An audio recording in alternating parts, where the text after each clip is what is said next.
Sin est l'ancien dieu lune de la Mésopotamie. Son nom a évolué sous différentes formes durant les millénaires.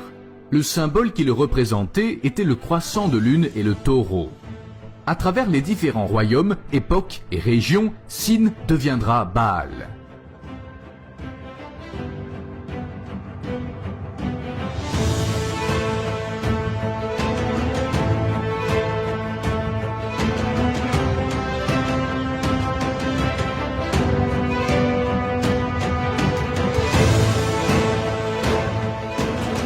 Durant les différentes périodes de l'histoire, les dieux et déesses nés du paganisme adopteront le symbole de la lune, le taureau et l'astre brillant. L'astre brillant symbolise Lucifer ou Satan.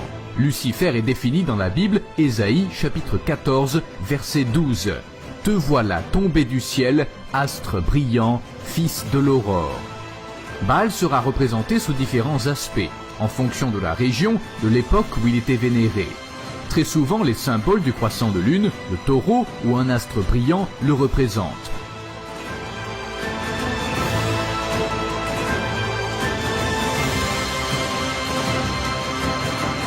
Des enfants étaient donnés en sacrifice à Baal afin d'obtenir des faveurs. Durant l'âge de bronze, Baal fut symbolisé sous différentes formes, mais le culte qu'on lui vouait était toujours le même, idolâtrie, sacrifice d'enfants, etc. Baal était l'ennemi du Dieu unique Yahweh. Ce faux dieu, Baal, prit naissance du dieu lune Sin. Il épousera durant la période pré-islamique le plus souvent la forme d'un homme. Baal est l'ennemi de Yahweh, Dieu tout-puissant, mais il perdit en popularité lorsqu'Élie, le prophète de Yahweh, gagna lors de sa confrontation contre les prophètes de Baal. Dans le monde arabe pré-islamique, Baal, que l'on nomme aussi Baal ou pour définir son titre de seigneur, Baal ou deviendra Oubal. On rapporte qu'Oubal siégeait à la Mecque comme le dieu souverain des 360 autres divinités. Ce dieu suprême avait 3 filles, Al-Lat, Al-Manat et Al-Uzza. Cette divinité suprême était aussi connue sous le nom générique Al-Illah, qui signifie le dieu. Ce dieu lune, Oubal, était représenté par un croissant de lune. La Mecque était donc le lieu culte d'Oubal, la Kaaba, son sanctuaire, où ses fidèles faisaient le pèlerinage du Hajj, selon le calendrier lunaire, toujours en vigueur aujourd'hui pour les musulmans.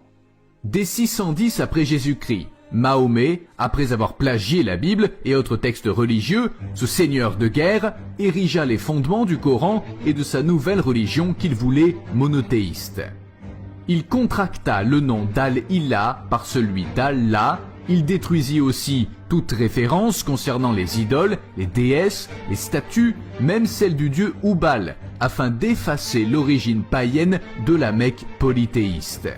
Suite à ce changement brusque et critiqué par certains, Mahomet conservera la pierre noire, la pierre yéménite, la Kaaba, le symbole du croissant de lune, le Ramadan basé sur le calendrier lunaire et le Hajj afin d'établir une paix durable avec les différents membres de la tribu des Kouriaïch et ceux des clans mécois qui s'y opposaient. L'islam a pris naissance dans le syncrétisme religieux, sous une grande influence païenne, dont la doctrine ou les pratiques sont un mélange d'éléments pris dans différentes croyances idolâtres. Ensuite, le faux prophète de l'islam, Mahomet, nommé aussi Muhammad, déclara qu'il n'y a pas d'autre Dieu qu'Allah et que Mahomet est son messager. Tous ceux opposés à réciter ce message, la Shahada, étaient exécutés ou persécutés. Voilà la véritable origine de l'islam. Cette religion n'a pas commencé avec Abraham, comme c'est encore prétendu de nos jours. Ce Mahomet a simplement banni les autres divinités arabes et désigné Allah comme étant le seul vrai Dieu. De plus, Mahomet usurpa la position du Christ en se faisant le seul médiateur entre Dieu et l'humanité. Cet Allah, alias Oubal, n'est pas, n'a jamais été et ne sera jamais le Dieu de notre patriarche Abraham. Si Abraham avait construit la Kaaba, alors pourquoi les archéologues ou historiens ne rapportent-ils pas de preuves historiques du lien entre la Mecque et Abraham? Pourquoi Allah, le Dieu unique de l'islam, prendrait-il la Kaaba, la maison du Seigneur Hubal, une idole, pour en faire sa demeure? Il ne faut pas oublier que la Kaaba a été un lieu où les païens dansaient nus tout autour en sifflant et en claquant des mains pour adorer les différentes divinités. Les femmes enduisaient la pierre noire située dans un coin de la Kaaba avec le sang de leurs menstrues en suppliant les idoles de les rendre fécondes. Allah, le soi-disant Dieu omniscient, aurait-il manqué d'inspiration pour trouver un lieu plus convenable afin d'édifier son sanctuaire? La Bible nous dit qu'Abraham, avec sa famille, quitta la région d'Ur, là où le faux dieu Lune était vénéré, et Yahweh dit à Abraham d'aller plutôt vers Canaan. Il est flagrant, selon les sources historiques, que les musulmans vénèrent des objets de culte païens, tels la pierre noire, et que les Arabes pré-islamiques vénéraient des divinités païennes. Il est donc clair que l'islam n'est pas la religion d'Abraham et des prophètes de la Torah. C'est pourtant ce que les musulmans affirment. Allah n'est qu'une divinité lunaire associée au croissant de lune qui chevauche les mosquées et leurs minarets.